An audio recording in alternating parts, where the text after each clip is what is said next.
Dios les bendiga a todos ustedes. Muy buenos días, casi tardes.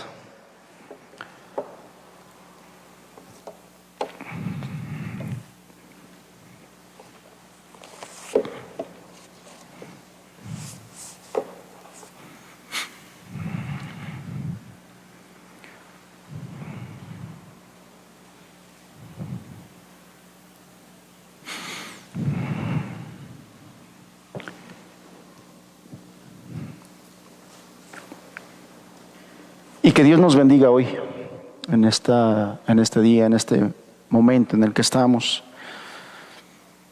Que Dios nos bendiga con su palabra, que Dios nos bendiga con su espíritu y abra nuestro corazón, abra nuestro entendimiento para recibir su palabra y ponerla por obra. Como lo hemos comentado después del paréntesis que abrimos la semana pasada para presentar este tema de cómo vivir sabiamente con nuestras esposas, que yo creo que a muchos de nosotros Dios nos habló. Reanudamos nuestra serie expositiva del libro de los Hechos. Yo no sé cuánta expectativa tengan ustedes, hermanos, hermanas, pero profundizando ya en el estudio de este libro, del tema de hoy, de repente hubo un momento en que me sentí así como pienso, creo, que se sintió Moisés en el monte Sinaí, cuando se estaba acercando a aquella zarza que ardía, y que la curiosidad lo llevó a acercarse y decir: ¿por qué será que esta zarza que está ardiendo no se consume? Y la curiosidad lo llevó a acercarse para ver qué es lo que pasaba, y de repente escuchó esa tremenda voz que venía del cielo y dijo: Moisés, quítate el calzado de tus pies, porque el lugar que estás pisando es santo. De repente, un momento, así me sentí, hermanos, cuando estuve estudiando para preparar el tema, así me sentí. Y bueno, mi oración ha sido que no sea yo quien rebaje el mensaje de Dios, sino que diga exactamente lo que el Señor dijo cuando dijo estas palabras. Vamos a orar, vamos a pedir a Dios su ayuda. Definitivamente la necesitamos mucho, y yo la necesito mucho. Señor, agradecidos estamos por permitirnos que nos reunamos, Señor. Es un privilegio que tú nos permitas reunirnos en persona. Es un privilegio, Señor, poder estar hoy en el día del Señor, reunidos como iglesia, como congregación, para alabar tu santo nombre, agradecerte, para escuchar tu palabra y aprender de ella. Señor, que el Espíritu Santo que obró todo el tiempo en la narrativa de este libro de los Hechos, sea el mismo Espíritu que venga a hablarnos hoy a nosotros, a poner tu palabra en nuestro corazón, de tal manera que seamos impactados, influenciados, llevados, Señor, a hacer las cosas para tu gloria. Bendícenos, ayúdanos. En el nombre de Cristo Jesús, quien fue aquel que subió al cielo para que el Consolador fuera enviado y esté aquí con nosotros. Amén, Señor. Amén. Bien. Vamos a la Biblia. Acompáñeme, por favor, al libro de los Hechos. Y vamos a leer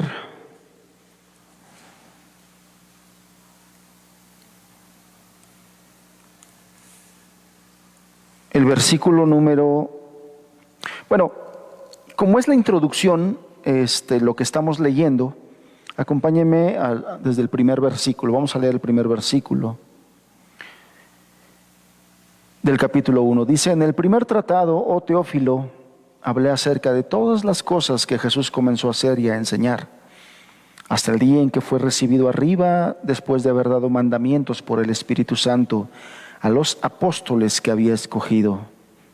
Si se da cuenta, ya desde este versículo, el narrador ya se enfoca y nos enfoca a nosotros en el Espíritu. Dice: después de haber dado mandamientos por el Espíritu Santo a los apóstoles que había escogido, a quienes también después de haber padecido se presentó vivo con muchas pruebas indubitables, apareciéndoseles durante 40 días y hablándoles acerca del reino de Dios.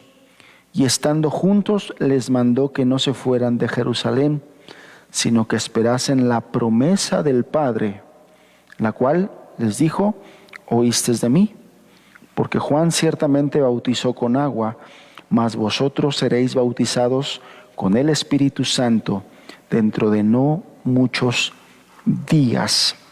Aquí continuamos nosotros con la narrativa del autor, ¿no? Lucas está narrando, está haciendo la continuación de lo que él ya había dicho en el Evangelio de Lucas. Y lo que vamos a estudiar hoy son los siguientes 3 versículos, el versículo número 6, el versículo 7 y el versículo 8 es lo que vamos a estudiar el día de hoy. Dice así el versículo 6: entonces, como continuando lo que viene diciendo nuestra narrativa, los que se habían reunido le preguntaron diciendo: Señor, ¿restaurarás el reino a Israel en este tiempo? Verso 7: y les dijo: no os toca a vosotros saber los tiempos o las sazones que el Padre puso en su sola potestad, pero recibiréis poder cuando haya venido sobre vosotros el Espíritu Santo, y me seréis testigos en Jerusalén, en toda Judea, en Samaria y hasta lo último de la tierra.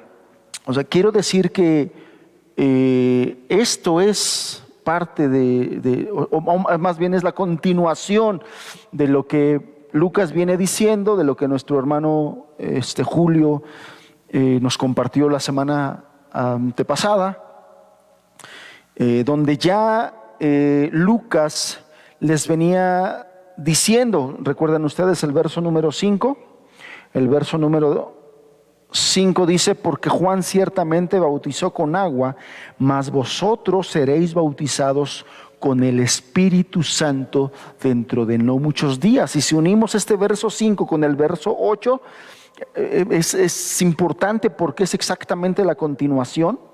Recibiréis poder cuando haya venido sobre vosotros el Espíritu Santo, con el que Dios los iba a bautizar. Dice: y me seréis testigos en toda Jerusalén, en toda Judea, en Samaria y hasta lo último de la tierra. Por eso es que el tema del día de hoy le puse así. Creo que es una de las partes más significativas. Me seréis testigos. Ese es el tema del día de hoy. Y bueno, lo que vemos ya de entrada en estos versículos es que Lucas presenta en este versículo o en estos versículos presenta ya el tema de todo el libro de los Hechos. De los 28 capítulos que tiene el libro de los Hechos, esta es la reseña. Yo no sé, esto se me afigura así, algunas veces cuando compramos algún libro, vemos en la portada principal, vemos el título del libro y vemos el nombre del autor. Generalmente la mayoría de los libros en la contraportada te traen una reseña de del contenido del libro. Te dicen de qué se va a tratar, en qué se va a enfocar, te dicen los objetivos y te dice eso. Bueno, estos versículos es así como si fuera la contraportada del libro de los Hechos. Te está diciendo de qué se va a tratar. Y te está diciendo, y este versículo 8 es el resumen del libro de los Hechos. Y esto ya nos está dando una seña muy importante de este versículo.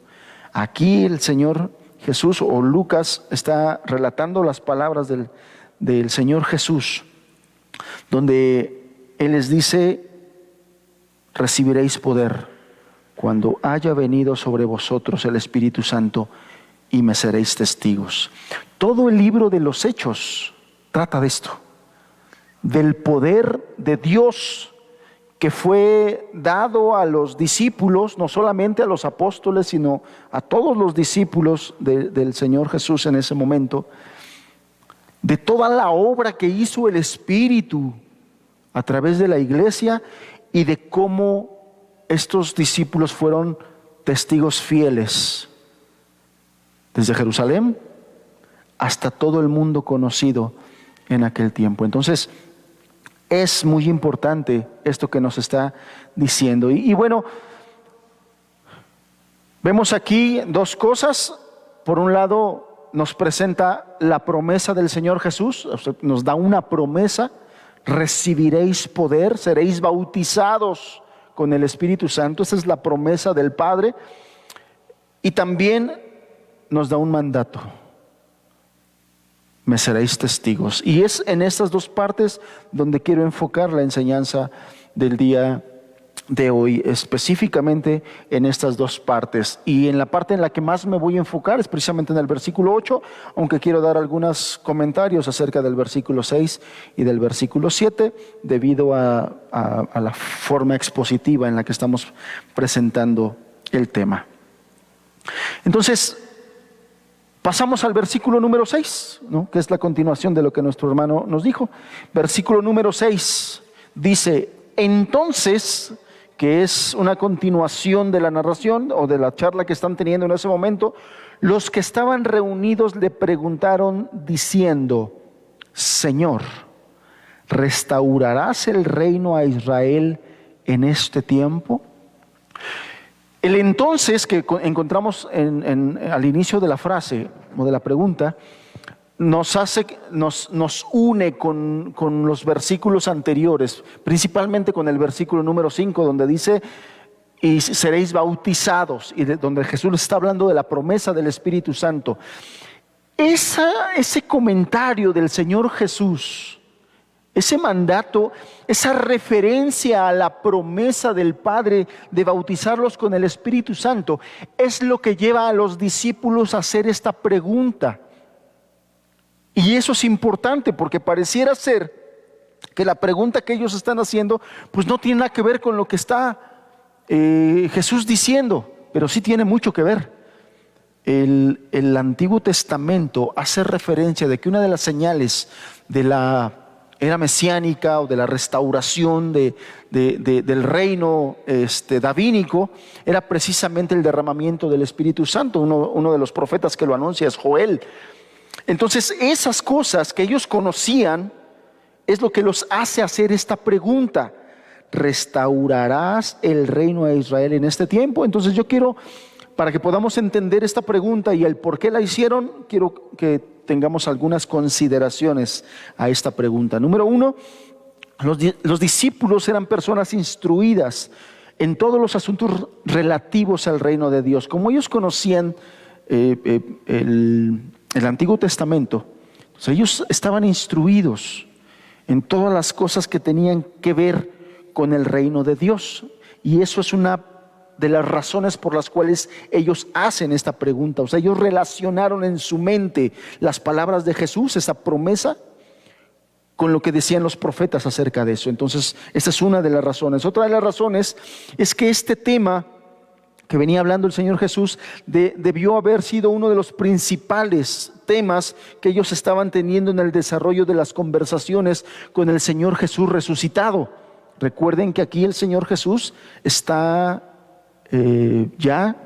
resucitado, está con ellos, les está dando las últimas indicaciones, y entonces muy probablemente las conversaciones que ellos tuvieron en este momento, en este tiempo, tenían que ver con esto, y por eso la pregunta.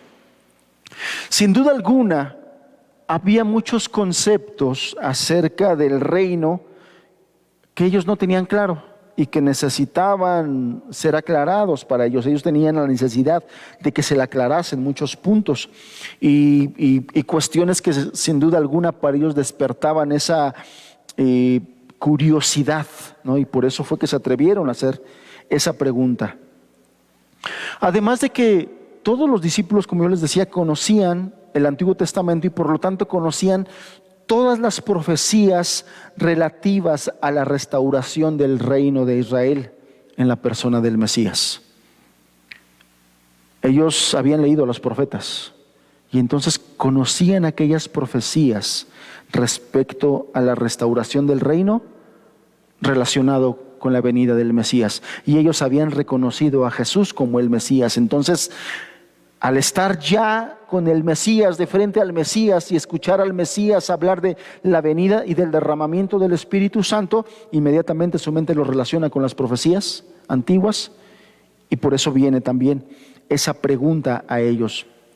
Todos ellos eran firmes creyentes en la palabra de Dios, por lo tanto mantenían un interés y una esperanza en la restauración del reino de Israel. Ellos conocían que se le había prometido a David que se le restauraría el reino. Recuerden ustedes que en ese momento Israel estaba viviendo un momento muy particular. Estaban bajo el yugo de Roma y seguramente en la mayoría de los judíos había un sentimiento, una sensación de nostalgia, extrañando esas promesas de Dios de la restauración del reino a Israel. Entonces, ese punto de la restauración de Israel era un tema muy importante para ellos como judíos. Y aquí el Señor Jesús, y durante el tiempo que estuvo con ellos, les había anunciado de la venida del Espíritu Santo, de manera que esta señal estaba anunciada de manera profética para el tiempo del reinado del Mesías. O sea, lo que quiero decirles yo con esto es que la pregunta de los discípulos en este momento no estaba fuera de lugar, ni la estaban regando, ¿no? Algunos autores dicen que cuando Jesús les responde, no os toca a vosotros, los está reprendiendo. En realidad, yo les estoy dando estas razones para que entendamos que la pregunta era válida.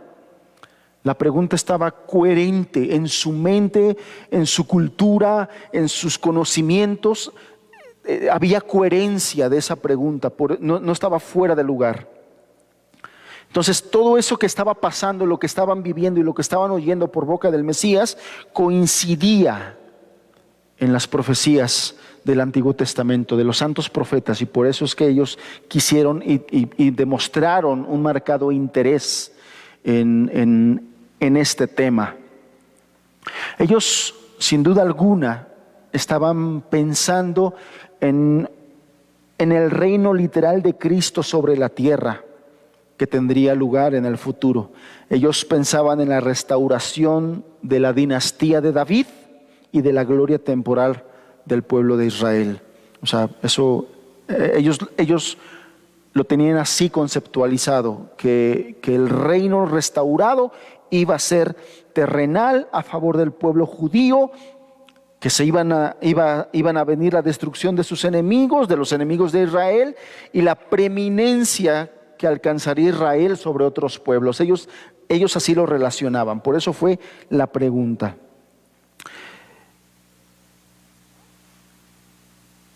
Cuando ellos empezaron a escuchar a Jesús, de todas las cosas que él hablaba, ellos albergaron una esperanza, sin duda alguna, de la restauración del reino terrenal de Israel. Y por eso fue que muchos de ellos también comenzaron a seguir a Jesús en el momento en que empezó a hablar de todas estas cosas. Ellos relacionaron, como ya les comenté, relacionaron todas estas cosas, lo que Jesús venía anunciando, con la restauración de Israel. Y en ese momento en el que estaban viviendo un yugo por parte de Roma, esto era para ellos muy esperanzador.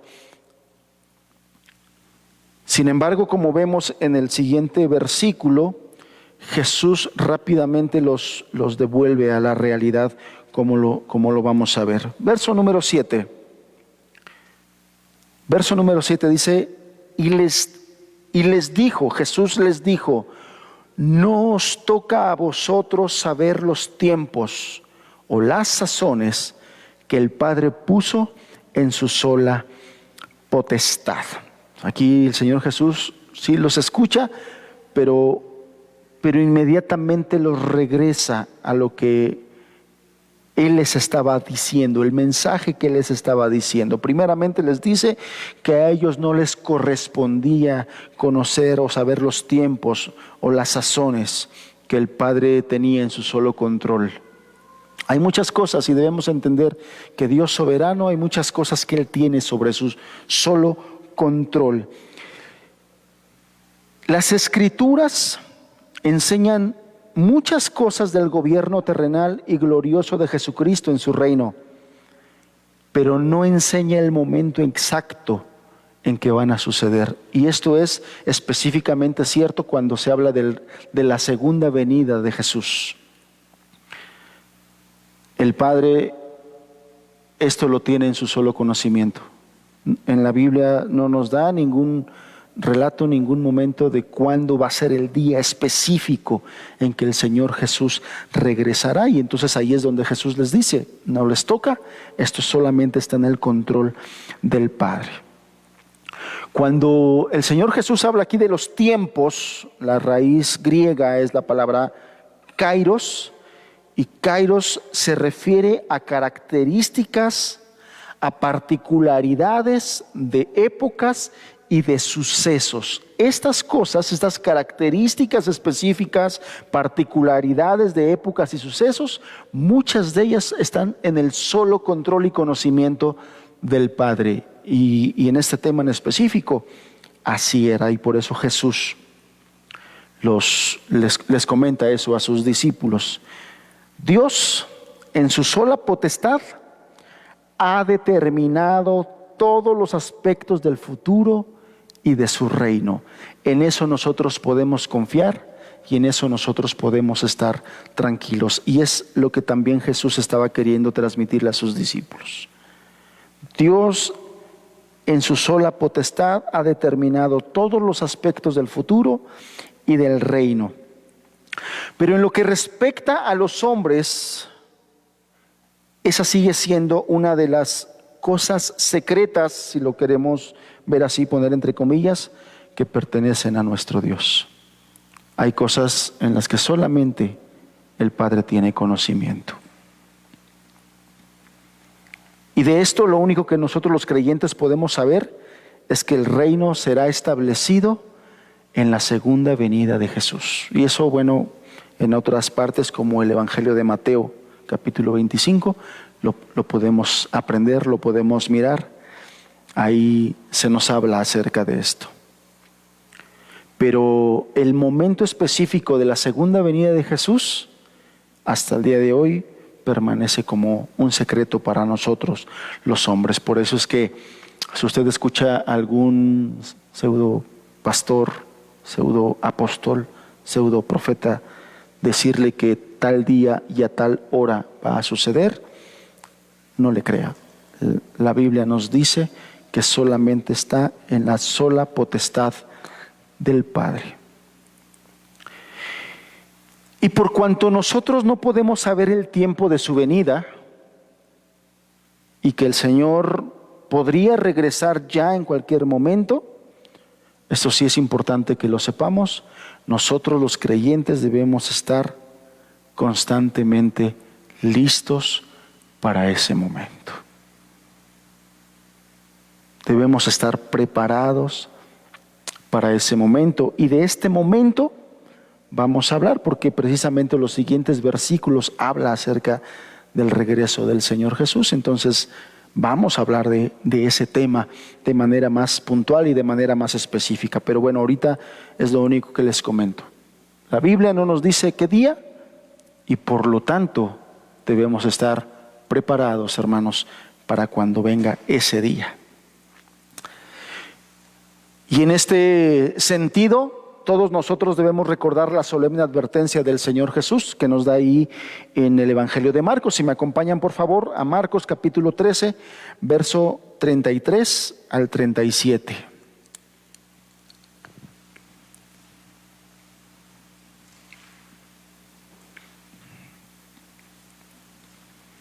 Marcos capítulo 13, verso 33 al 37 dice: mirad, velad y orad, porque no sabéis cuándo será el tiempo. Es como el hombre que yéndose lejos dejó su casa y dio autoridad a sus siervos, y a cada uno su obra, y al portero mandó que velase. Velad pues, porque no sabéis cuándo vendrá el Señor de la casa, si al anochecer, o a la medianoche, o al cantar el gallo, o a la mañana, para que cuando venga de repente no os halle durmiendo. Y lo que a vosotros digo, a todos lo digo: velad. Entonces, respecto de este momento y de este tema, esto es lo que nos dice la Escritura. Velemos, estemos pendientes de este glorioso, grandioso suceso, hermanos. Y bueno, le vamos a dedicar su tiempo en otra enseñanza, porque es un tema sumamente importante. De repente veo, siento, pienso que la iglesia está viviendo como si su Señor nunca fuera a regresar. Bien, yo le decía que este versículo nos habla de dos cosas. Número uno, de una promesa. Seréis bautizados con el Espíritu Santo. Cuando venga, recibiréis poder. Esa es la promesa. Recibiréis poder. Entonces, es la primera parte en la que me quiero enfocar. Este pasaje, hermanos, contiene una gloriosa promesa. Quisiera tener de Dios la gracia para poderte enfatizar esto y para que tú lo tomes así. O sea, no va a ser cualquier cosa lo que leamos de aquí en adelante, no va a ser cualquier cosa. Es algo sumamente importante. Así como hicimos el énfasis en el Evangelio de Juan, en la importancia de conocer a Jesús, el Cristo, el Hijo del Dios viviente, así como hicimos ese énfasis constantemente, porque era el énfasis que Juan quería dar en su Evangelio. Así como hicimos ese énfasis, así como constantemente te estuvimos diciendo, ten presente esto, Juan está presentando a Jesús como el Cristo, el Hijo de Dios, y para que creyendo en Él tengamos vida. Ese es el centro de su mensaje, esta es la importancia de todo el mensaje. Bueno, la importancia de todo el mensaje es Dios a través del Señor Jesús nos está diciendo aquí que hay una promesa que Dios ha prometido, y entonces nosotros debemos tener claro que Dios no es un Dios que miente, que es un Dios fiel, que es un Dios veraz, y que todas las promesas que Él hace son promesas que Él cumple. Por lo tanto, esta es una promesa que Él quiere cumplir, y que quiere cumplir en todos aquellos creyentes que han nacido de nuevo, en todos aquellos creyentes que han depositado su fe en Jesucristo y que han sido sellados como consecuencia de haber creído en el Evangelio que nos fue dado, han sido sellados con el Espíritu Santo. Y entonces ahora el creyente es morada, casa, habitación del Espíritu Santo de Dios. Está dando una promesa a todos nosotros. Él quiere cumplir algo muy importante en todos nosotros. Y la promesa es esta, parte A del versículo número 8. Dice, pero recibiréis poder cuando haya venido sobre vosotros el Espíritu Santo. Fíjense cómo Lucas nos dice que Jesús les viene diciendo, ustedes van a ser bautizados con el Espíritu Santo. De repente la mente de los discípulos se va a algo que relacionaron y ellos dicen, ¿vas a restaurar a Israel en este tiempo? Y el Señor Jesús los vuelve a regresar y les dice, recibiréis poder. O sea, la promesa que les habló en el verso 5, se las vuelve a recalcar en el verso número 8. Recibiréis poder. ¿Cuándo? Cuando haya venido sobre vosotros el Espíritu Santo. Parte de mi temor es este, hermanos, de no poderte transmitir lo sublime de esto, lo importante de esto, porque estamos en un momento en que el Señor va a encomendar la obra y el objetivo para el cual fueron llamados. Esta es la razón por el cual esos discípulos fueron llamados. Por lo tanto, de entrada te estoy diciendo aquí que el asunto de la salvación no se trata de ti ni de mí. El asunto de la salvación se trata de Dios, de su gloria y de su reino.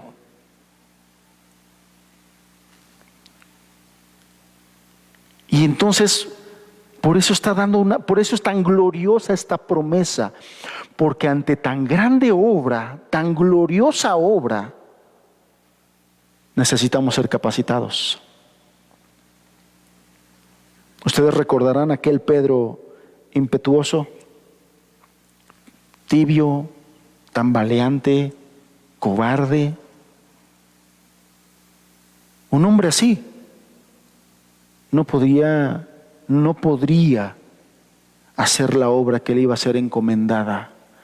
Necesitaba ser capacitado, necesitaba ser transformado. Y la manera en que Dios capacita y transforma es esta, a través de su poder. Poder que es dado a través del Espíritu Santo. Consideremos esto, hermanos. Cuando Jesús fue bautizado, lleva a tu mente aquel momento en que Jesús está Juan el Bautista predicando el arrepentimiento. Y llega un momento que entre la multitud, él mira a Jesús y dice, he aquí el Cordero de Dios que quita el pecado. El que viene detrás de mí es mayor que yo, del cual yo no soy digno ni siquiera de desatar la correa de sus zapatos. En ese momento Jesús entra, baja al río para ser bautizado. Y es un momento muy particular, porque se nos dice que en ese momento de los cielos se escuchó una voz. Este es mi Hijo amado. ¿Qué cosa, hermanos? ¿Qué cosa? Poder escuchar la voz tronante del mismo cielo, retumbando en todo lugar y en todos oídos, señalando a Jesús diciendo, este es mi Hijo amado. ¡Qué momento! ¿Qué momento? Cuando Jesús fue bautizado, se nos dice que el Espíritu Santo descendió sobre él. ¿Y sabes por qué descendió sobre él? Para fortalecerlo, para que Jesús pudiera hacer frente al poder de Satanás. Porque inmediatamente después Jesús fue llevado al desierto para ser tentado. Si tú lees la Escritura y pones atención, en ese momento dice que el hecho de que Jesús fuera llevado al desierto tenía un objetivo, tenía un propósito. Fue llevado al desierto para ser tentado por Satanás.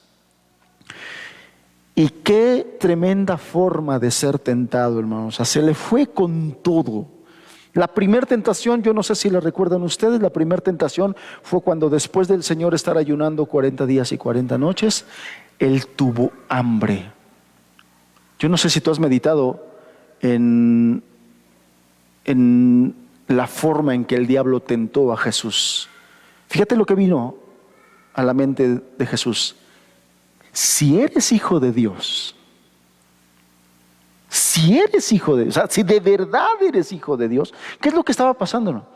El diablo en su mente estaba poniendo en tela de juicio su divinidad. Lo estaba haciendo dudar de su divinidad. No, más bien lo quería hacer dudar de su divinidad. Si eres hijo de Dios, dile a esta piedra que se convierte en pan. Por eso es que nosotros no debemos menospreciar ni a Satanás ni al poder de las tentaciones, porque pueden ser muy fuertes. Yo sé que a muchos de ustedes, a mí mismo, me han venido pensamientos donde, ¿de verdad eres cristiano? Pues ¿cómo no nos van a venir esos pensamientos si al mismo Hijo de Dios el diablo fue capaz de quererlo hacer dudar de su origen y de su divinidad? Si de verdad eres hijo de Dios. Bueno, para poder soportar todo eso y salir adelante victorioso de todo eso y darle gloria a Dios en todo eso en medio de sus tentaciones, Jesús necesitó del Espíritu Santo. Por eso es que en el momento de su bautizo, el Espíritu Santo descendió sobre él. Antes de que los apóstoles estuvieran capacitados para asumir su tremenda responsabilidad de construir la iglesia de Cristo y conquistar las fortalezas de Satanás, porque literalmente se metieron a las fortalezas de Satanás, Corinto, Éfeso, literalmente se metieron a las fortalezas de Satanás. Ellos necesitaban recibir poder de Dios a través del Espíritu Santo. Hermanos, creo que el día de hoy nosotros no nos hemos metido a las fortalezas de Satanás. ¿Tú crees que aquí en Puebla hay fortalezas de Satanás? Es más, creo que nuestra congregación está sentada en una de ellas, en una colonia donde hay fortalezas. Las tradiciones de aquí son muy fuertes, son fortalezas. Para que los discípulos pudieran meterse a esas fortalezas y derribar esas fortalezas, necesitaban ser capacitados con poder, así mismo como Cristo fue capacitado con el poder del Espíritu Santo. Y entonces, aquel domingo de resurrección, ahí en ese aposento alto, Jesús sopló sobre los apóstoles y dijo: recibid del Espíritu Santo. Quizás tú lo recuerdas allá en el capítulo 20 de Juan. Pero inmediatamente, después de que sopló sobre ellos y les dijo: recibid el Espíritu Santo, les dijo estas palabras: como el Padre me envió, así también yo os envío. Para poder ser enviados a hacer la obra de Dios de manera eficaz, de tal forma que esa obra glorifique a Dios, necesitamos al Espíritu Santo, hermanos.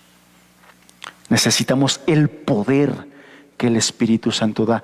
Cuando digo necesitamos al Espíritu Santo, no quiero que entiendan que un verdadero creyente no tiene el Espíritu Santo. Y yo considero que necesitamos meternos más a estos temas. Cuando una persona es salva, Dios lo sella con el Espíritu Santo. El Espíritu Santo viene a morar en la vida del creyente. Una cosa es eso, y otra cosa es ser bautizados con el poder del Espíritu Santo. Puede haber creyentes que ya tengan el Espíritu Santo, pero la forma en que vivimos, la forma en que entendemos la Escritura, nuestra obediencia deficiente, hace que no estemos en esta posición de ir a conquistar fortalezas a través del poder del Espíritu Santo. ¿Vamos entendiendo esto? Qué importante. La presencia, la guía, el poder del Espíritu era absolutamente esencial para que los apóstoles fueran eficaces en continuar la obra que el Señor dejó inconclusa. De otra manera no podían hacerlo, no podrían, ni van a poder, ni nosotros vamos a poder. Necesitamos la presencia, la guía y el poder del Espíritu Santo. Eso es absolutamente esencial para poder ser eficaces en la obra de Dios, en hacer la obra de Dios. Ellos ya habían experimentado salvación, todos estamos de acuerdo. Ellos ya habían experimentado la orientación, la enseñanza y el poder milagroso del Señor. Eran hijos de Dios, ya habían experimentado todo eso. Pero ellos necesitaban el cumplimiento de una promesa: recibiréis poder. Eso es lo que ellos necesitaban para ministrar, para hacer, para obrar, para hablarle a las personas, para meterse a esos lugares, a esas ciudades que durante mucho tiempo estuvieron gobernadas por las potestades y por las huestes de maldad. Necesitaban al Espíritu Santo y la promesa es: recibiréis poder. Recibiréis poder. Yo no sé cuántos de ustedes escucharon aquella enseñanza cuando ya hace algunos años hablamos acerca de la carta a los Efesios, ¿no? Donde Pablo habla del poder de Dios que está a favor de los que creen. Bueno, aquí está hablando de la misma palabra. Poder, ya lo hemos dicho muchas veces, la traducción original es la palabra griega dunamis. Y dunamis es la palabra que da origen a nuestra palabra castellana dinamita. Y bueno, ya el hablar de la dinamita a lo mejor ya te da una idea de lo que está hablando. Dinamita es potencia, es poder, es lo que ocupan muchas empresas, por ejemplo, que abren carreteras. A lo mejor por ahí el hermano Raúl nos podría después compartir un poquito de esto, ¿no? Pero donde hay cerros que quieren pulir, cortar para abrir carreteras de autopistas, muchas veces utilizan el poder y la potencia de la dinamita. O sea, dinamitan los lugares para romper rocas muy fuertes, literalmente fortalezas de piedra, que son esos cerros. Yo no sé, seguramente todos ustedes de aquí han pasado por el periférico ecológico, ¿no?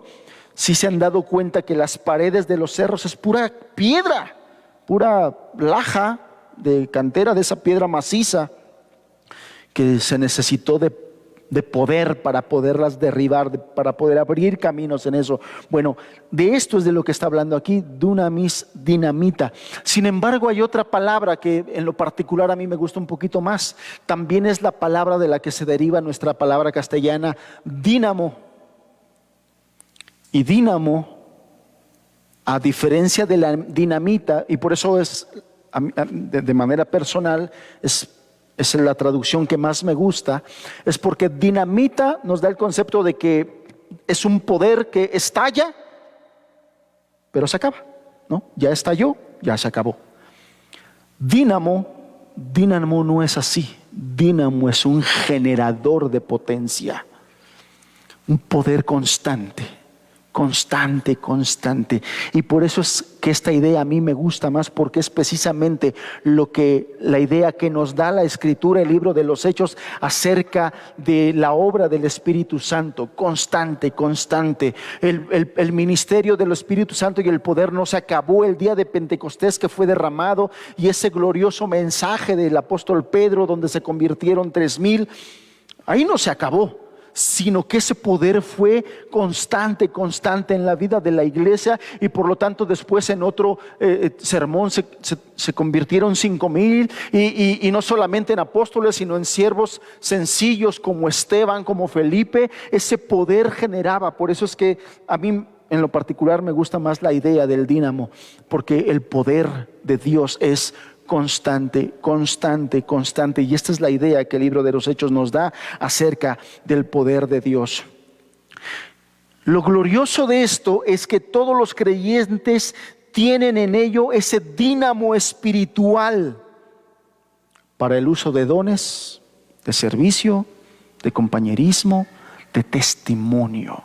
Esa es la forma en que el Señor nos quiere capacitar a nosotros, hermanos.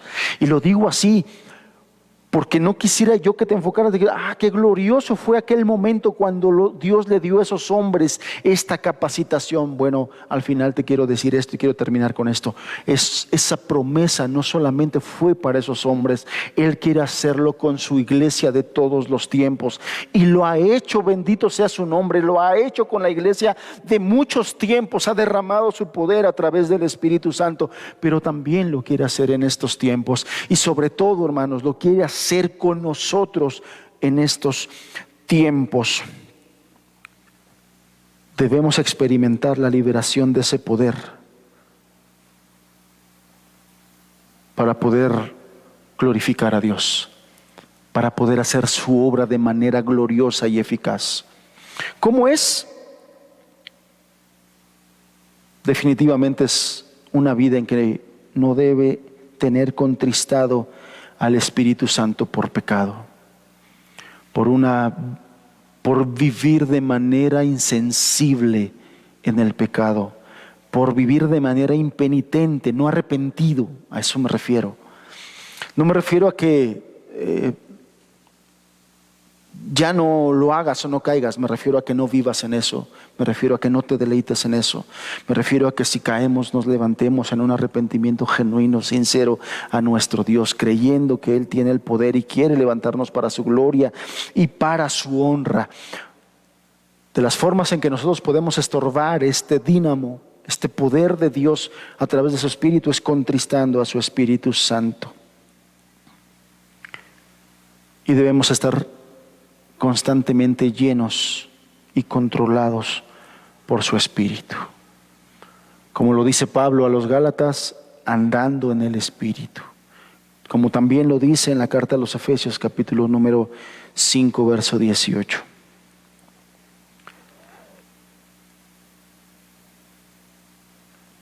También nosotros mantenemos ese dínamo cuando en cada momento nosotros los creyentes cedemos el control de nuestras vidas a ese Espíritu que viene a nosotros.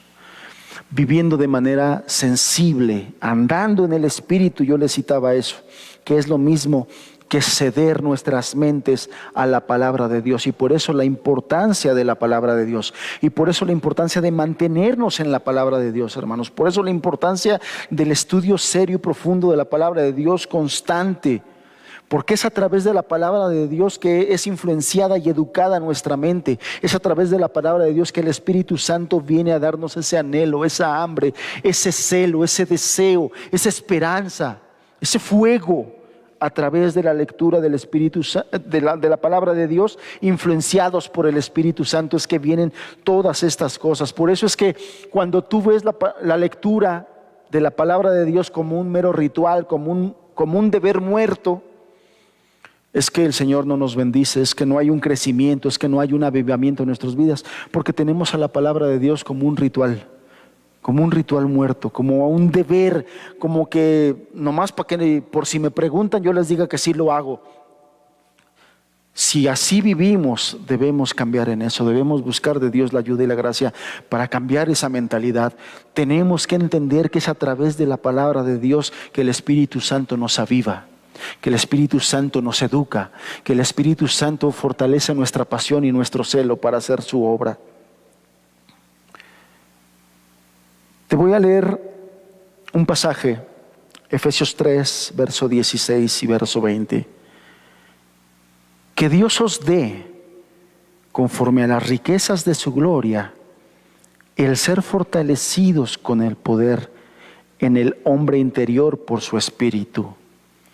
Y aquel que es poderoso para hacer todas las cosas mucho más abundantemente de lo que pedimos o entendemos, según el poder que actúa en nosotros. Ahí Pablo está hablando de esto que te vengo diciendo.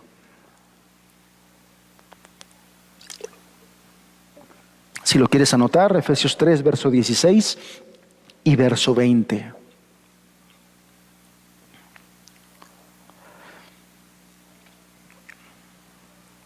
Cuando nosotros leemos el libro de los Hechos, hermanos, nosotros nos damos cuenta que el poder que ellos necesitaban no era para gobernar un reino material.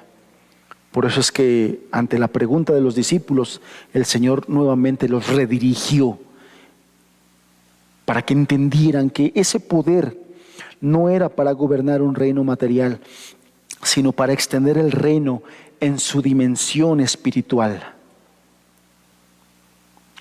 El conflicto con Satanás, enemigo de la obra de Jesús, se iba a producir. Venía una guerra, hermanos.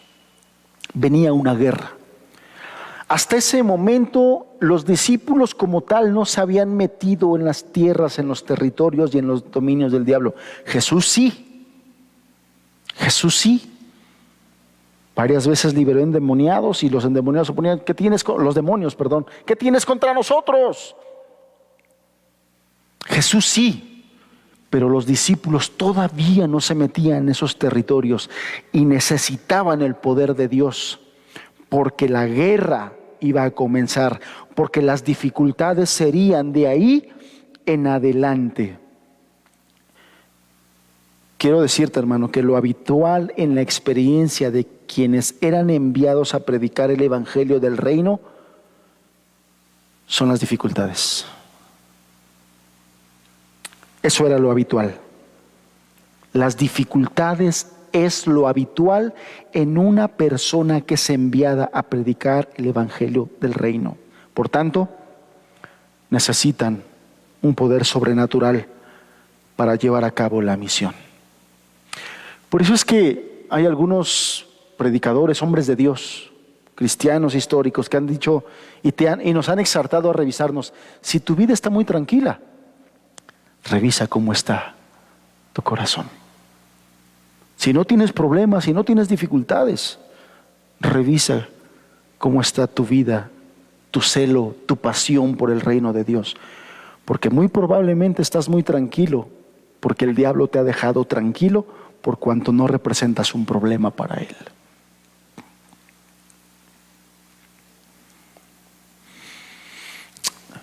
La evidencia de que eran seguidores de Jesús y que obraban en su nombre requería hacer señales y prodigios como él había hecho. Por ello necesitaban ser investidos del poder de lo alto con la venida del Espíritu Santo. Recordemos además que en ese momento también se estaba produciendo y escribiendo el Nuevo Testamento. Fue un momento en que Dios dio mucha gracia y mucho poder a aquella iglesia a través del Espíritu Santo. Prodigios, señales, milagros gloriosos eran necesarios en ese comienzo de la obra de la iglesia de Cristo. Era necesario, y todo esto vendría a través de ese poder que el Espíritu Santo iba a darles, iba a proporcionarles. De la misma manera nosotros, hermanos, necesitamos ese respaldo del Espíritu Santo. Los discípulos en este momento estaban a punto de comenzar la misión para la que Cristo les estaba llamando, para la que Cristo les había llamado inclusive. Estaban por comenzar aquella misión. En aquella oración que Jesús hizo al Padre, Él habló de esto. Jesús allá en Juan 17 dijo, como tú me enviaste al mundo, así yo los he enviado al mundo. Esto no es cualquier cosa, hermanos. A lo mejor cuando lo leímos así como que de manera superficial, así está mandando al mundo. Si la Escritura nos está diciendo que los estaba capacitando de tal forma con este poder, con este glorioso poder de Dios, es porque la obra que les esperaba no era cualquier obra. Cuando dice aquí el Señor Jesús, yo los envío al mundo, los estaba enviando a hacer esta gloriosa obra evangelizadora con una misión redentora. Una de las particularidades que vamos a aprender en el libro de los Hechos es cómo la iglesia extendió el reino de Dios a través del evangelismo y del discipulado. Ese debe ser un modelo para nosotros. Evangelismo y discipulado. Y como ya le hemos hablado muchas veces, hermanos, considero que a nosotros nos ha faltado en muchos aspectos ese énfasis de Dios en este libro. La obra evangelizadora, el discipulado. Entonces los discípulos eran enviados, así como Él había sido enviado. Ellos tendrían la misión reveladora de Dios al mundo. No solo hablando de Cristo, sino manifestando. No solamente hablando, sino manifestando a Cristo. Esta manifestación solo es posible mediante el poder del Espíritu Santo.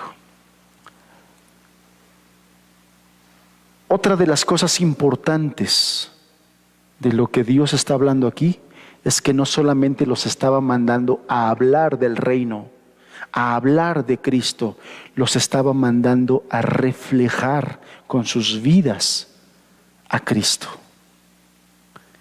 Y reflejar con nuestras vidas a Cristo se requiere del respaldo y del poder del Espíritu Santo. Esta manifestación solo es posible mediante el Espíritu, hermanos. Solamente es posible mediante eso. Eran enviados también en esta misión evangelizadora. El éxito de la misión no dependía de ellos como hombres, no dependía de ellos como humanos. El éxito de la misión era del mensaje proclamado y del poder del Espíritu Santo para redarguir con el mensaje, para convencer, para regenerar al pecador que creyere al mensaje. Lo vimos en Juan, como el Espíritu Santo, una de sus obras, sus funciones es convencer de pecado, de juicio y de justicia. Él es el que hace todas estas cosas. A nosotros no nos toca salvar a la gente, nosotros no podemos salvar a la gente, pero sí nos toca, sí debemos, respaldados por el poder del Espíritu Santo, proclamar el glorioso evangelio que lleva a la salvación. Eso es algo que sí tenemos que hacer, y eso es algo que nos muestra y que tenemos que aprender, y que el Señor nos hable, que el Señor nos haga entender que esto que está aquí escrito, que esto que está aquí hablando no está de balde, hermanos. Muchas veces nos pasa que cuando leemos, pues lo leemos y ya, pero cuando leemos entendamos que el Señor nos está hablando, que el Señor nos quiere educar, que el Señor quiere que nosotros hagamos y vivamos así. Y particularmente hablando de esto, una de las cosas que constantemente nos va a estar hablando es: evangeliza, difunde el evangelio, habla de Cristo, habla de la salvación a través de la fe que tenemos en Cristo Jesús. Este testimonio acerca de Cristo, con poder, con eficacia, sería posible a través del Espíritu Santo. Juan 15, verso 26 lo dice de esta manera: pero cuando venga el Consolador, a quien yo os enviaré del Padre, el Espíritu de verdad, el cual procede del Padre, Él dará testimonio acerca de mí. Él dará testimonio acerca de mí. Aquí hay una nota importante, hermanos. Cuando aquí la Escritura nos está diciendo que recibiríamos poder, no nos está diciendo que Dios nos enviaría poder. Esto es importante que lo notemos. No dice: y os enviaré poder. Dice que recibiremos poder a través del Espíritu Santo que sería enviado.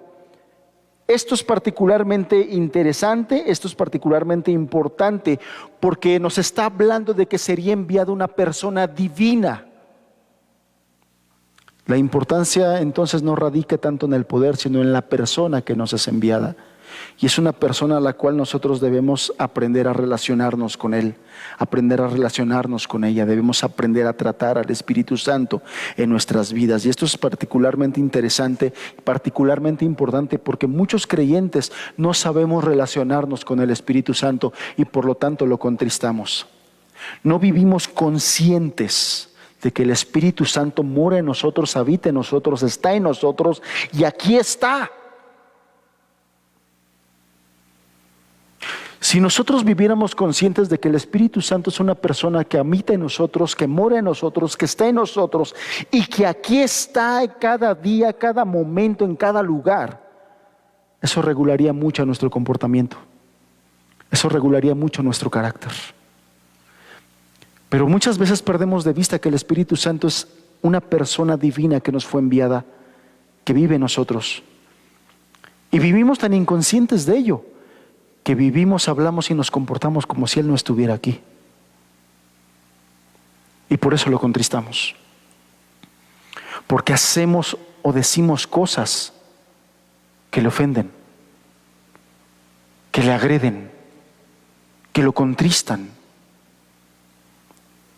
Y vivimos a veces tan inconscientes de eso, que ni siquiera conscientes estamos que le acabamos de ofender. Porque no estamos conscientes de su presencia en nosotros. Entonces, este versículo que estamos leyendo no está diciendo les voy a enviar poder, no. Lo que está diciendo es les voy a enviar una persona divina que los capacitará con el poder.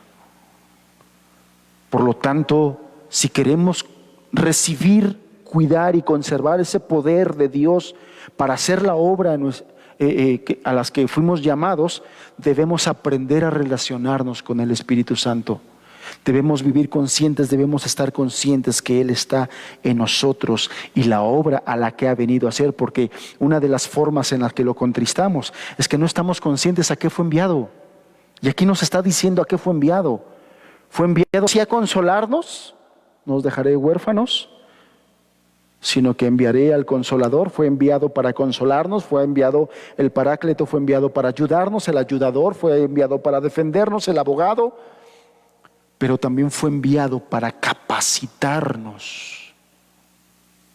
Y estamos a veces tan insensibles que cuando el Espíritu Santo nos quiere capacitar y nosotros no entendemos su llamado, y Él está insistiendo para capacitarnos, pero nosotros estamos en otro rollo, en otro pensamiento, eso también le contrista. Entonces esta expresión de recibiréis poder se refiere primariamente a los 12 discípulos, pero luego en general a todos los creyentes, ya que esta misión alcanza a todos los creyentes, que solo con la asistencia del Espíritu Santo podrían ser los 12 y todos los cristianos en general testigos de Cristo. Solamente así, solamente de esta forma, solamente de esta manera. En el tiempo presente, la proclamación del Evangelio ha de ir acompañada de la manifestación visible del poder de Cristo. Nosotros somos el instrumento que Dios quiere utilizar, pero tenemos que ser un vaso adecuado para que Dios derrame ese poder. Para que Dios derrame ese poder. Este testimonio no solo se anunciará en palabras, sino que se tiene que anunciar, proclamar con la vida personal de cada uno de nosotros. Nuestra conducta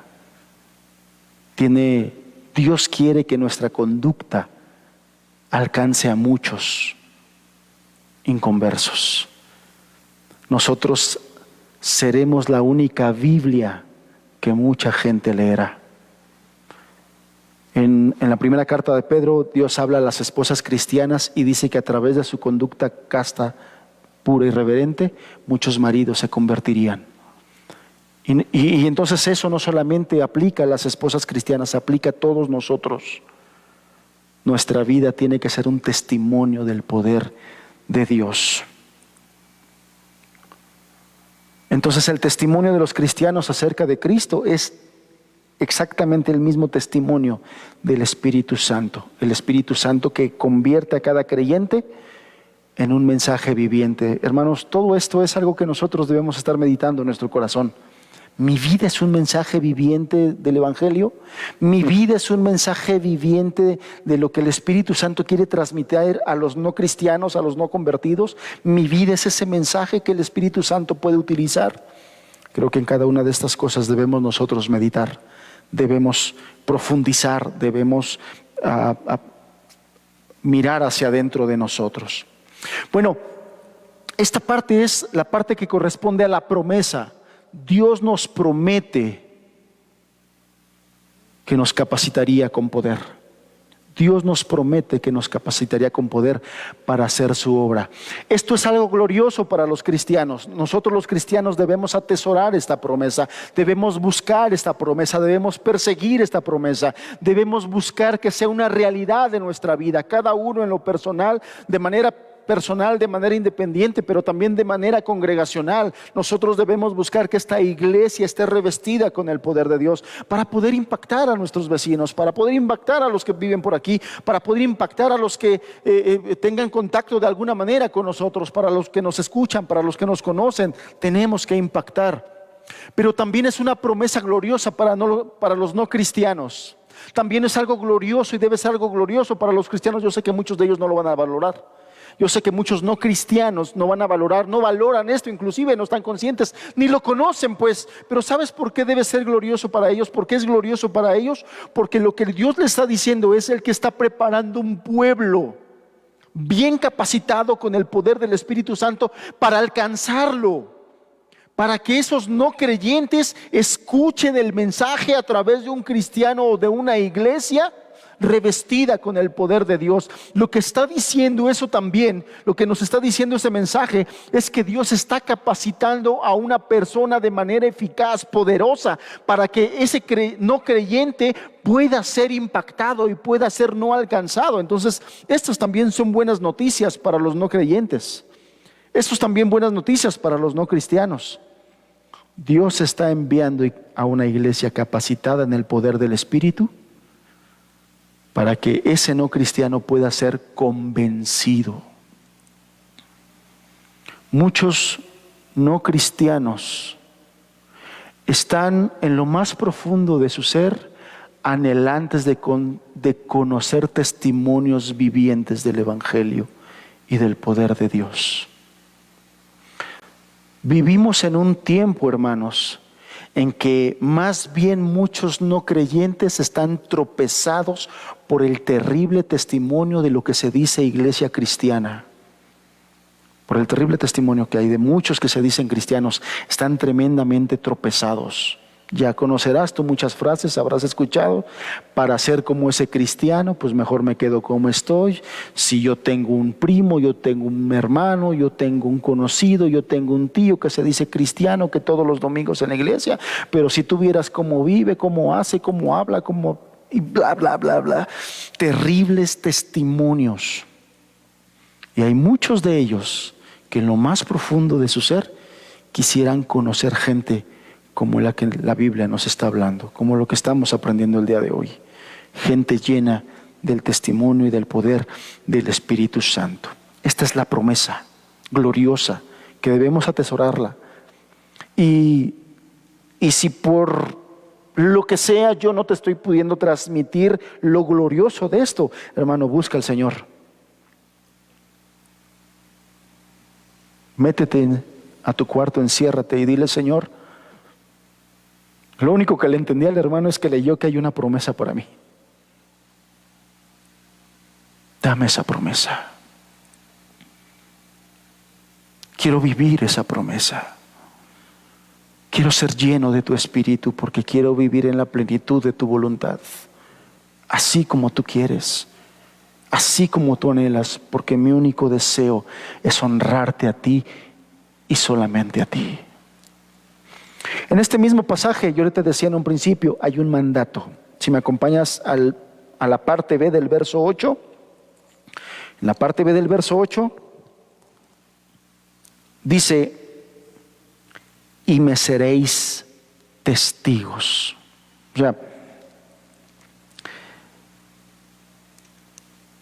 lo leemos junto. Dice: pero recibiréis poder cuando haya venido sobre vosotros el Espíritu Santo.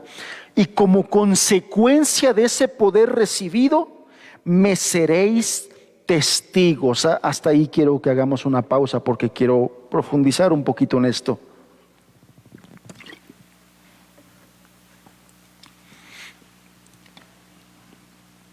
En lugar de entrar en especulaciones inútiles sobre el tiempo de la venida del reino, los apóstoles debían centrarse en el trabajo inmediato, en el trabajo pendiente, en lo que venía ya. Y esto es lo que el Señor Jesús les está diciendo. Olvídate de cuándo va a ser eso. Ahorita ya nos viene un trabajo, nos viene una enorme obra y tenemos que centrarnos en eso. Y entonces aquí Jesús les deja claro, porque era una palabra, yo les dije hace un ratito, fue una pregunta válida, fue una pregunta genuina. Y a lo mejor hasta fue una pregunta coherente con lo que ellos estaban escuchando y relacionando por lo que ya tenían en su mente y en su corazón. Sin embargo, ellos estaban pensando de alguna manera también en su humanidad, en su beneficio terrenal para el pueblo y para ellos mismos. Ya no queremos ser esclavos de nuestros enemigos. Ya no queremos a los romanos aquí. Y de alguna manera ellos estaban también pensando en ellos. Cuando Jesús los regresa al tema, les deja claro algo. La salvación y el reino de Dios se trata de Él y no de nosotros. Esto es algo importante que nosotros debemos entender. Debemos entender que el Señor no nos salvó primariamente para hacernos felices y para librarnos de problemas. No se trata de nosotros, la salvación no se trata de nosotros, aunque muchas veces el Señor lo hace. Hemos hablado que la salvación trae gozo a nuestra alma. El mero hecho de sabernos reconciliados con el Padre, reconciliados con el Dios de la tierra, con el Dios del universo, con el Creador de todas las cosas, el hecho de sabernos perdonados y reconciliados con Él, eso ya trae una alegría a nuestro corazón. Aquella persona que está bajo la influencia de este Espíritu Santo, del Espíritu Santo glorioso, cuando se sabe reconciliado con el Padre, viene una alegría y viene un gozo. Ya hemos hablado muchas veces que en medio de las pruebas podemos tener alegría, no por el hecho de tener problemas, sino por el hecho de que sabemos que Dios está con nosotros. Eso es nuestro gozo, eso es nuestra alegría. Entonces, sí, la salvación trae alegría, trae felicidad, amén, la trae, pero no es el objetivo principal. Yo voy a salvar a esta persona para hacerla feliz, no. Yo voy a salvar a esta persona para librarla de problemas, no. De hecho, muchas veces los cristianos tenemos más problemas que los no cristianos. Muchas veces. A veces nos encontramos en situaciones y en dificultades y vemos a otras personas enemigas de Dios que les va re bien y decimos, Señor, estos prosperan.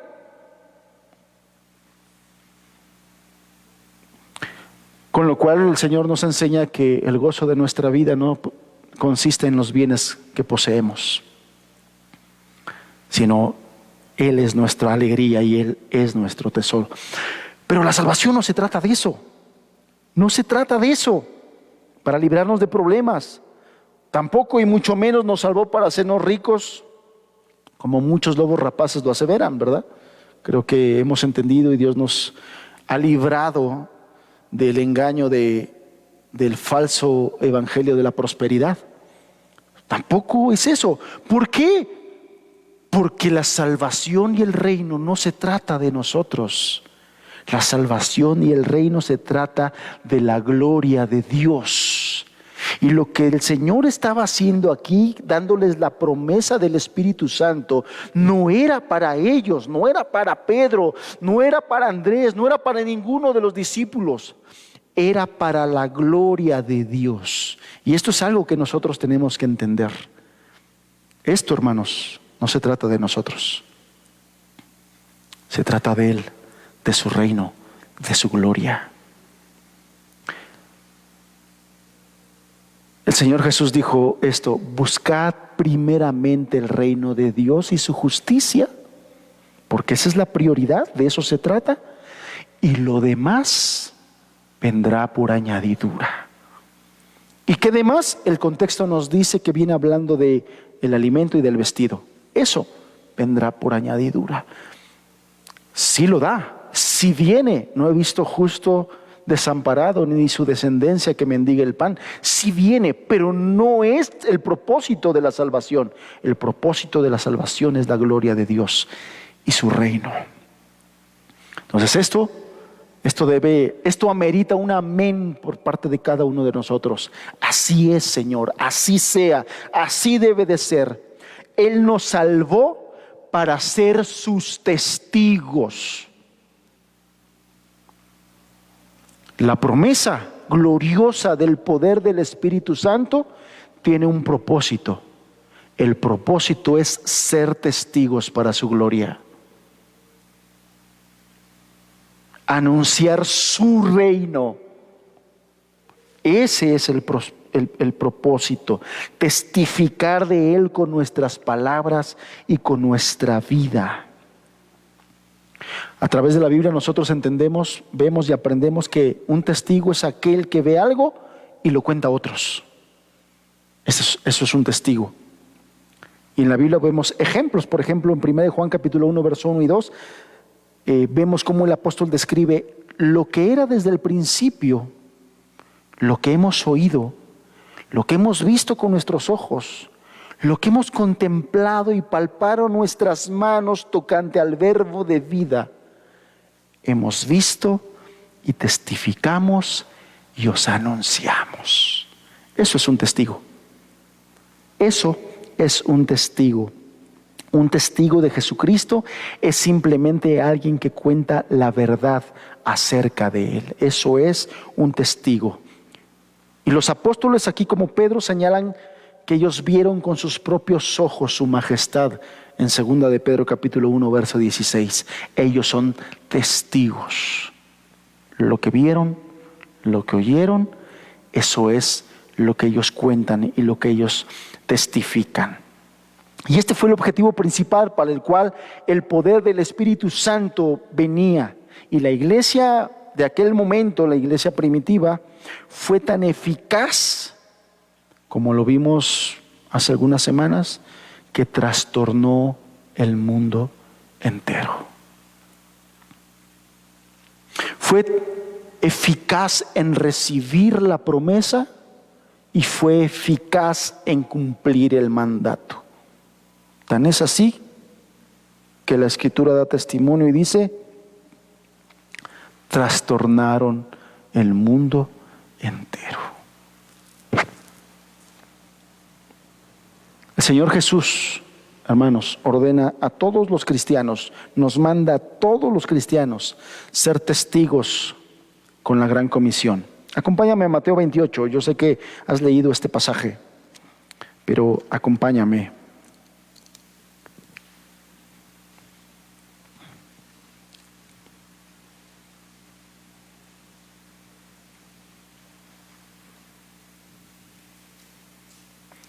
Id y haced discípulos a todas las naciones, bautizándolos en el nombre del Padre y del Hijo y del Espíritu Santo, enseñándoles que guarden todas las cosas que os he mandado, y aquí yo estoy con vosotros todos los días hasta el fin del mundo. Esto es exactamente lo que el Señor Jesús estaba queriendo decir cuando les dijo: seréis mis testigos, y seréis testigos, llenos del poder del Espíritu Santo, gobernados por eso, y de hacer discípulos a todo lugar.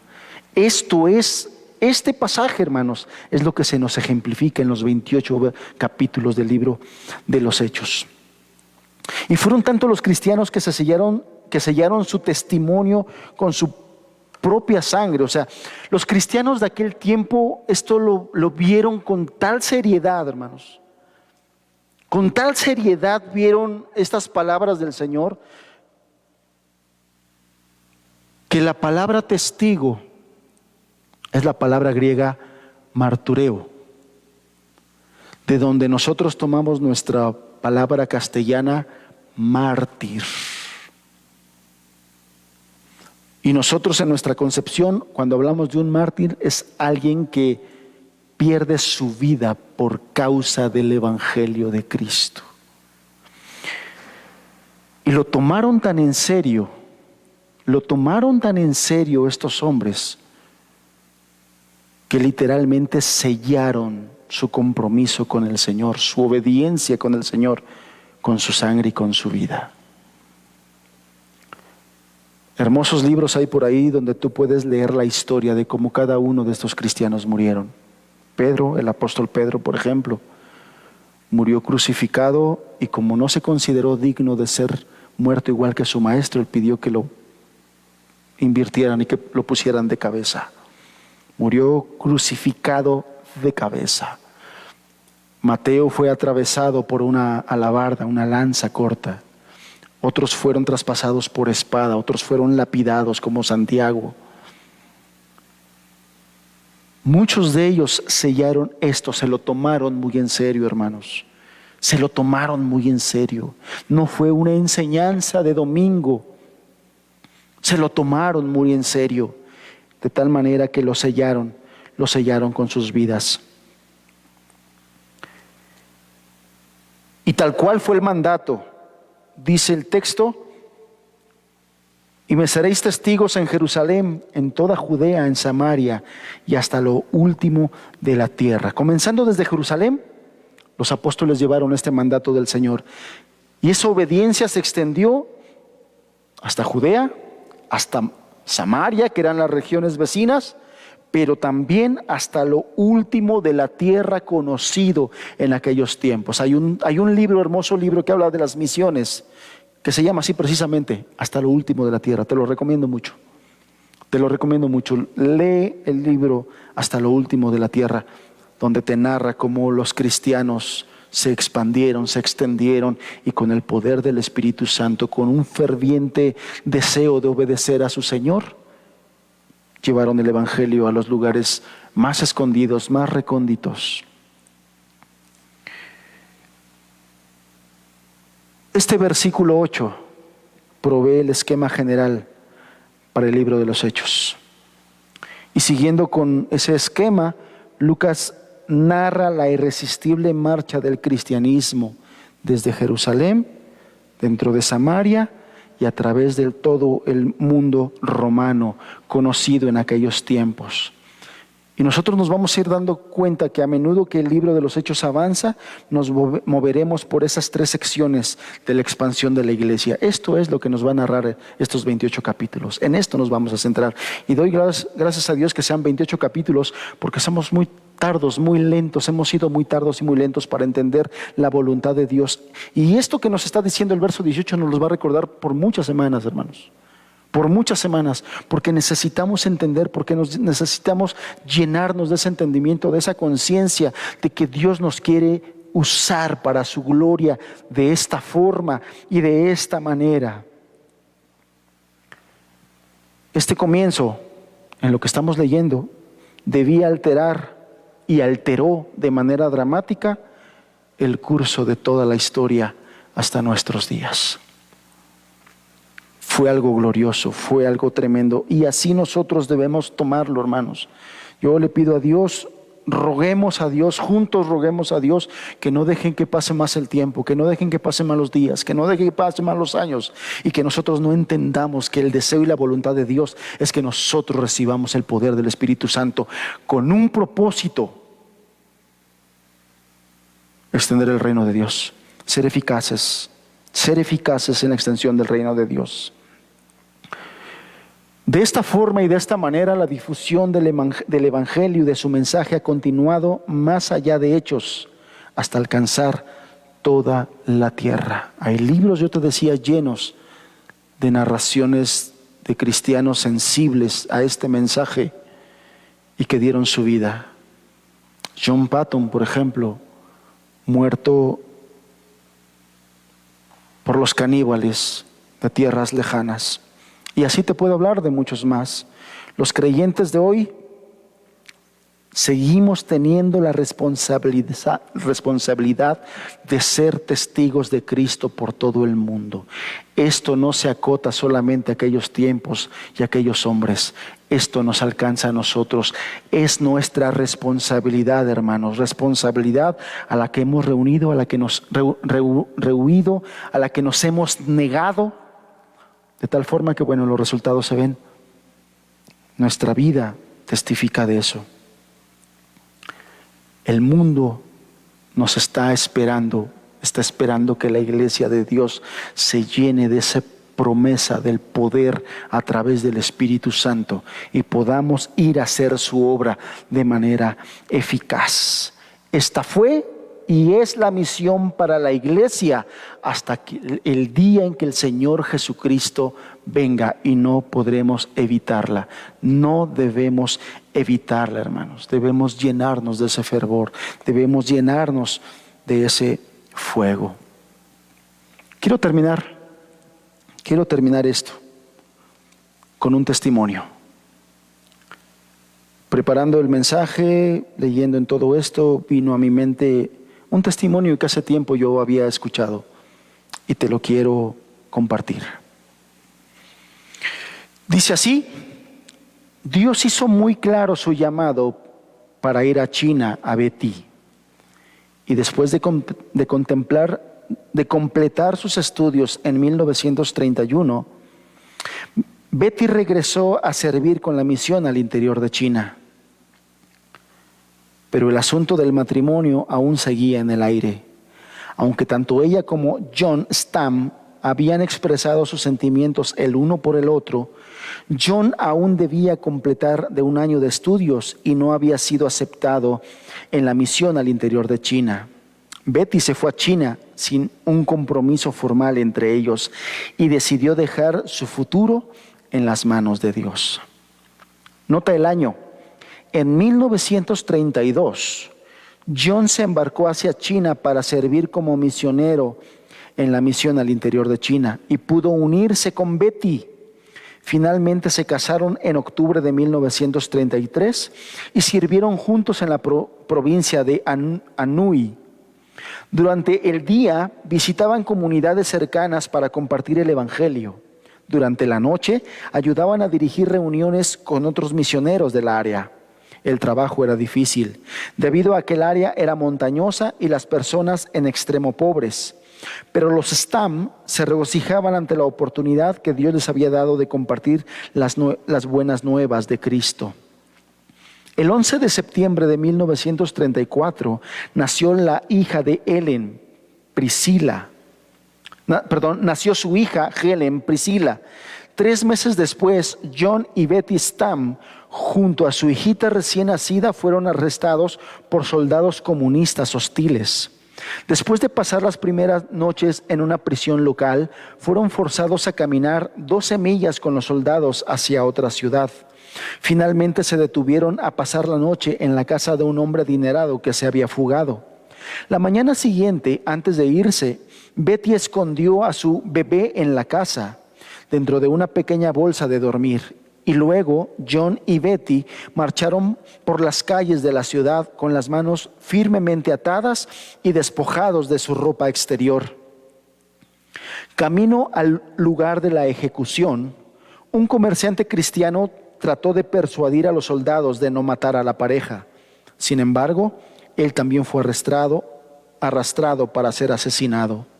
Cuando John rogó a los soldados que no mataran al hombre, el líder comunista le ordenó arrodillarse y lo decapitó con una espada. Betty, atada, cayó al lado de su esposo. Ni un grito salió de sus labios. Momentos después, la misma espada que había matado a su esposo puso fin a la vida de Betty. La bebé Helen fue descubierta 30 horas después por un pastor local. Estaba calientita y a salvo, aparentemente sin consecuencias por haber pasado todo ese tiempo sin leche. Entre sus pertenencias, el pastor encontró pañales extras y 2 billetes de $5 que Betty había puesto en su ropa, dinero suficiente para proveerle mientras aparecía un equipo de rescate para llevarla a un lugar. Cuando Betty fue asesinada, tenía 28 años. Al momento de escribir las palabras de su conocida oración, obra por completo tu voluntad en mí a cualquier costo, no había manera de que Betty supiera lo que costaría una rendición total.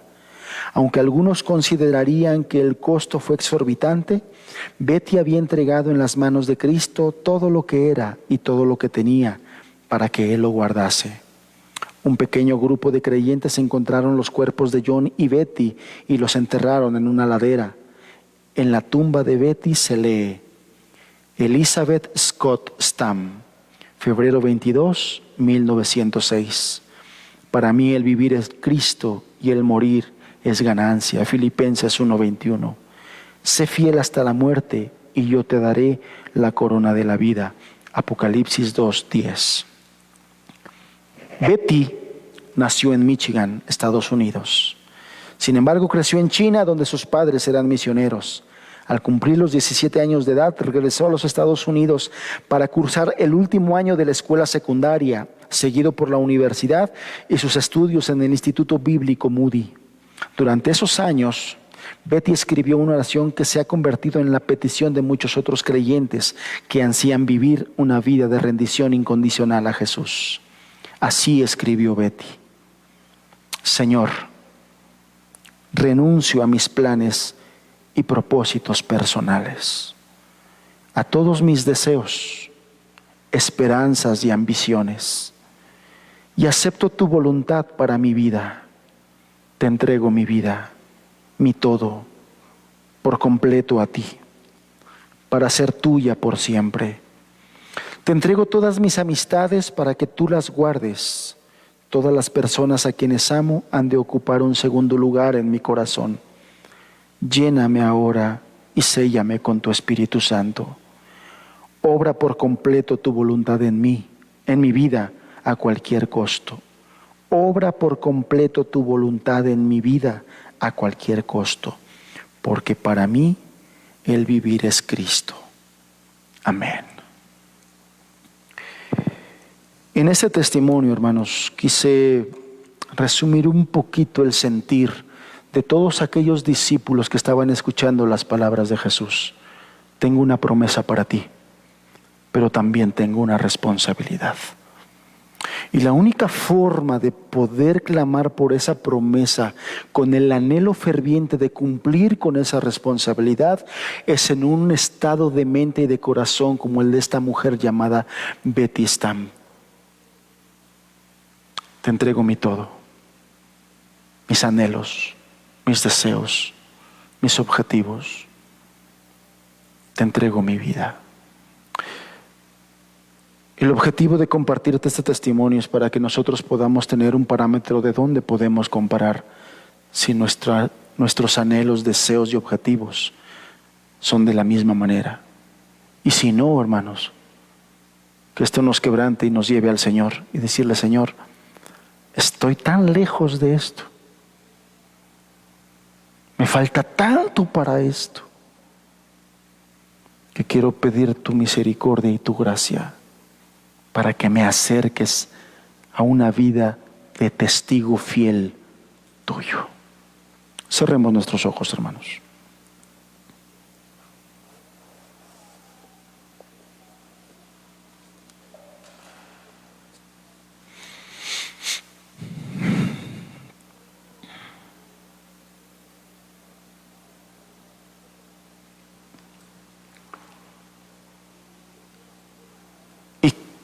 Y aprovechemos unos minutos para meditar.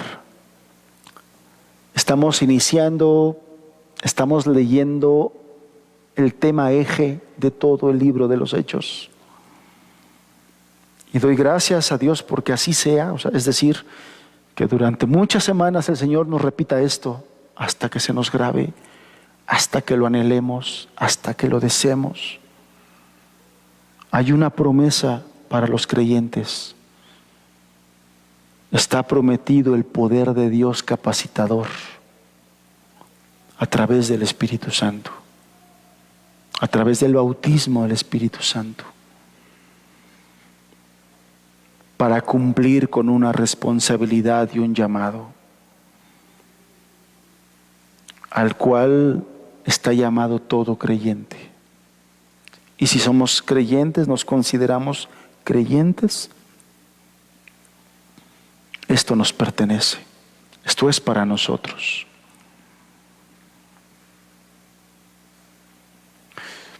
No es opcional si quiero ser lleno del Espíritu o no. Cada creyente nacido de nuevo debe ser bautizado con el Espíritu Santo. No es opcional. Y no es opcional porque cada creyente ha sido llamado para honrar y glorificar a Dios. Y la única forma de poder honrar y glorificar a Dios es ser embestidos del poder de Dios a través del Espíritu Santo. Por eso no es opcional. Por eso no es que puede haber o debe haber cristianos llenos del Espíritu y cristianos no llenos del Espíritu. De hecho lo hay, es una realidad, pero no debe ser así. Esa no es la voluntad de Dios. La voluntad de Dios es que la iglesia de Cristo sea una iglesia llena del Espíritu Santo.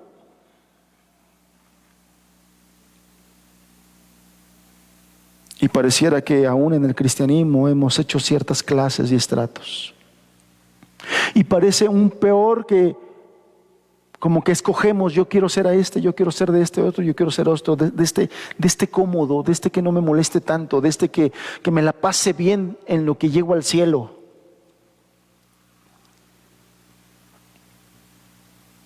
Ese no es el plan de Dios. Y si esa es la idea que ahorita tenemos en nuestra mente, escucha lo que Dios nos está diciendo. El plan que Dios tiene, que si eres hijo de Dios debe coincidir con el plan que hay en tu corazón. Y si no coincide con el plan que hay en tu mente, en tu corazón, no es Dios el que está mal. Somos nosotros. Nos hemos hecho otro plan que es diferente al de Dios. Porque el plan de Dios es que seamos llenos de su Espíritu Santo para hacerle testigos en todo lugar, testificando con poder.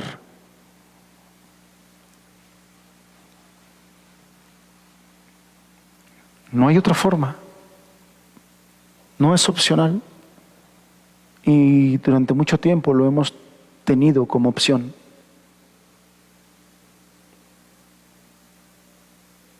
Que Dios hable firmemente a nuestro corazón.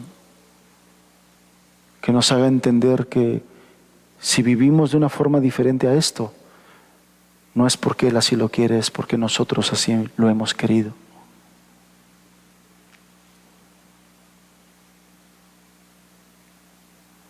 Que nos haga entender eso. Que nos ayude a entender eso.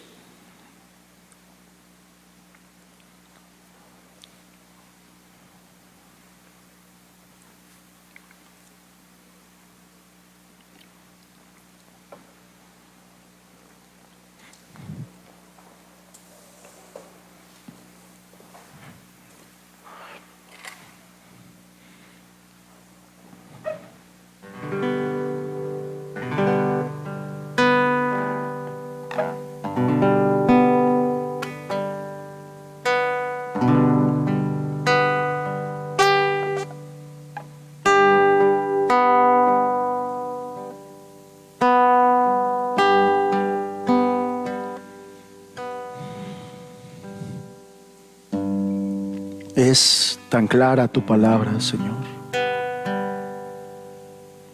Es tan clara.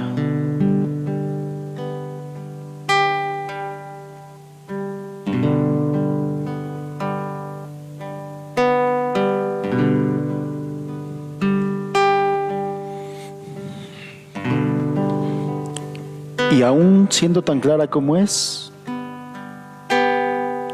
nos hemos hecho estilos de vida tan diferentes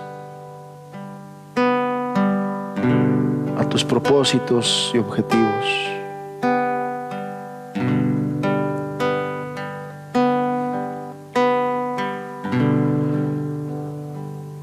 Gracias a Dios por todos los hombres y mujeres que a lo largo de la historia han sido fieles a este llamado.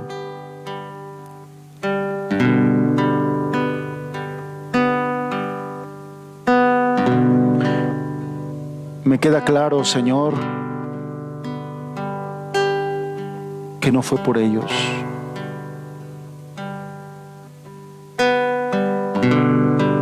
Tú los llamaste, tú los sensibilizaste, tú los enviaste y fueron y sellaron su compromiso, su amor a ti con sus vidas, Señor.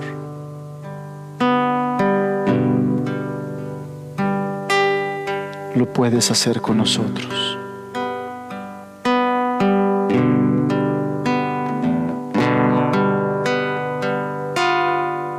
No a los hombres, Señor Jesús,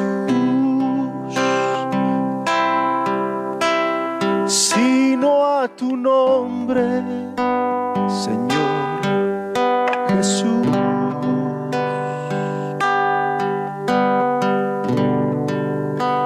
Sea la gloria por tu victoria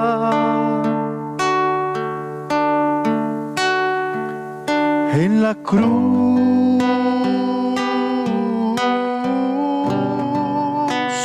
No a los hombres, Señor Jesús, sino a tu nombre, Señor Jesús. Sea la gloria por tu victoria en la cruz.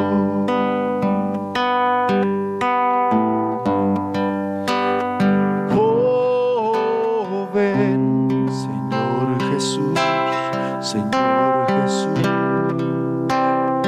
Oh, ven, Señor Jesús, Señor Jesús. Queremos ver tu gloria brillar en la iglesia.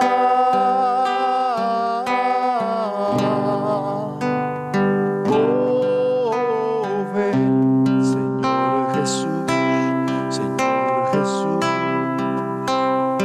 Oh, ven, Señor Jesús, Señor Jesús.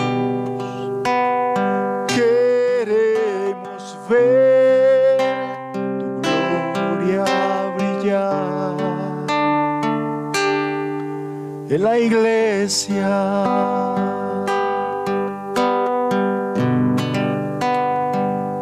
Estoy convencido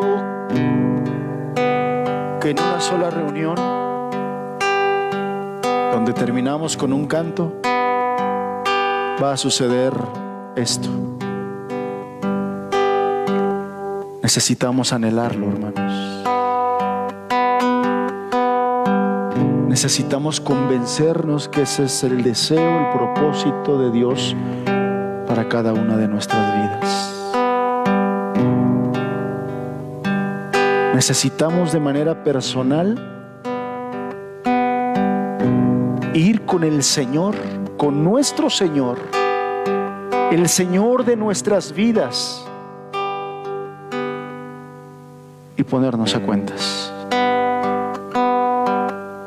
porque hemos vivido de manera diferente a su modelo y a su propósito. Así como el Señor perdonó a Pedro y le fue paciente, así nos perdona a nosotros y nos es paciente. Pero hubo un momento en que transformó a Pedro y a todos los discípulos. Y así, de esa misma manera, hermanos, nos quiere transformar a nosotros.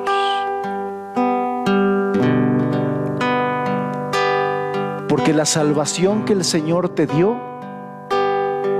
No se trata de ti, ni por ti, ni para ti.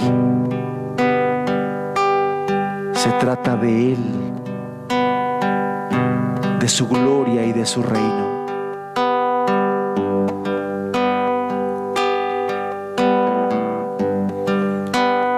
Oh, ven, Señor Jesús, Señor Jesús. Oh, ven, Señor Jesús, Señor Jesús.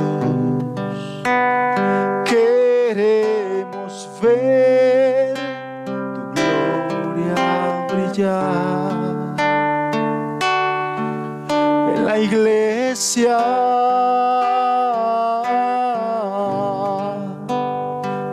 Oh, ven, Señor Jesús, Señor Jesús. Oh, ven, Señor Jesús, Señor Jesús. Queremos ver tu gloria brillar en la iglesia. Y la forma de Dios, la manera de Dios, la única manera es esta: recibiréis poder.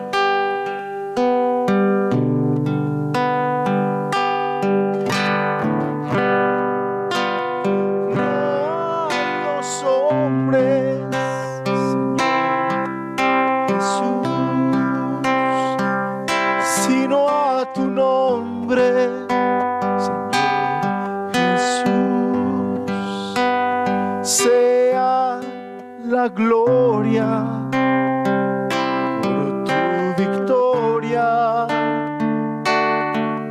en la cruz.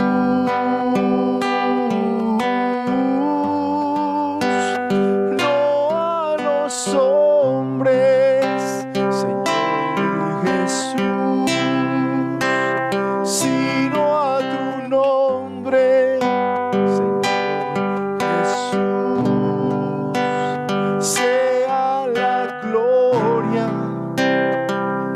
por tu victoria en la cruz.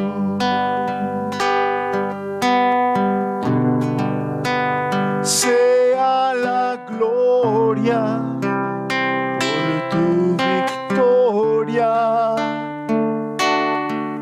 en la cruz. Sea la gloria por tu victoria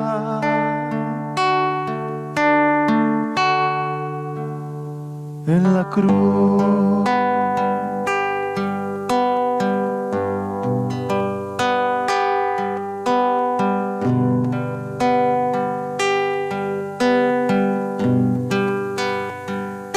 Podemos pasar muchos años así, más, Señor.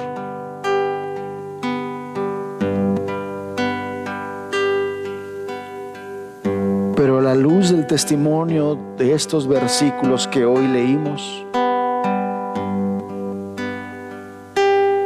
no podemos seguir así. No debemos seguir así.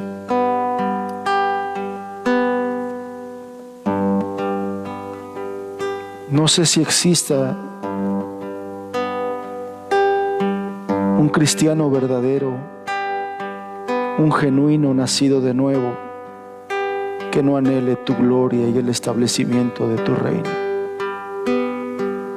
No lo sé.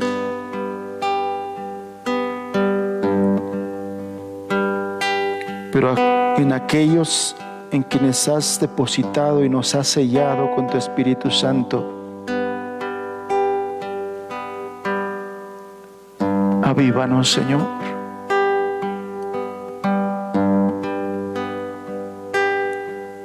Avívanos, Señor.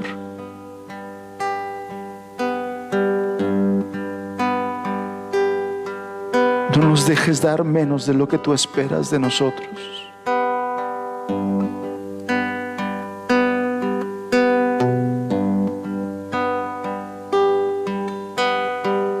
No nos dejes vivir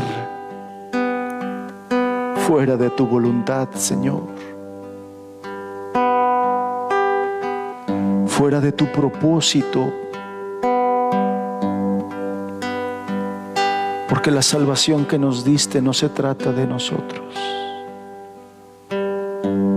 se trata de ti y para ti.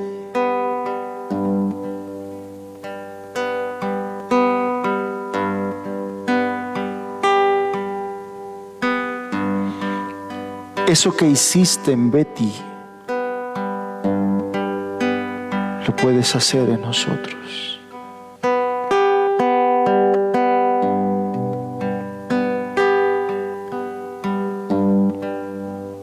Cúmplase tu promesa en nosotros para que cumplamos con el propósito, Señor.